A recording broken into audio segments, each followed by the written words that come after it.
Once upon a time, there was a young girl named Cinderella who lived with her cruel stepmother and stepsisters.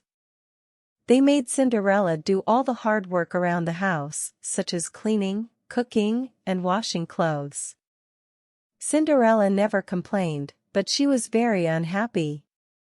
One day, the king and queen decided to throw a grand ball and invited all the eligible young ladies in the kingdom to attend.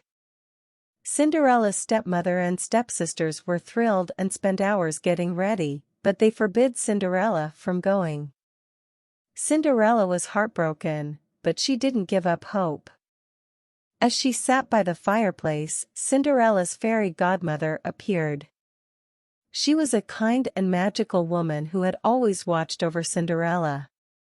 The fairy godmother said, "Cinderella, you shall go to the ball." With a wave of her wand, the fairy godmother transformed a pumpkin into a beautiful carriage and mice into horses.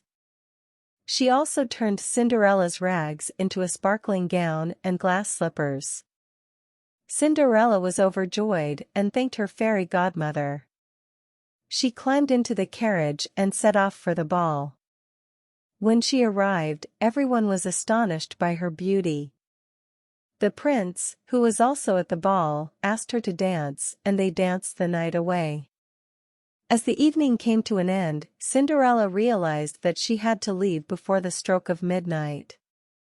She ran back to the carriage, but in her haste, she left behind one of her glass slippers on the steps of the palace.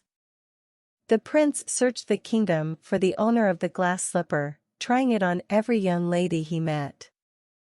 When he finally arrived at Cinderella's house, the stepsisters tried on the slipper, but it was too small for them.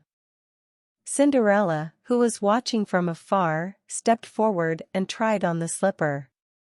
It fit her perfectly. The prince was overjoyed and asked Cinderella to marry him.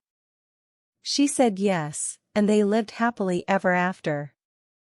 And Cinderella's fairy godmother came to all of their parties, making sure that everyone had a wonderful time.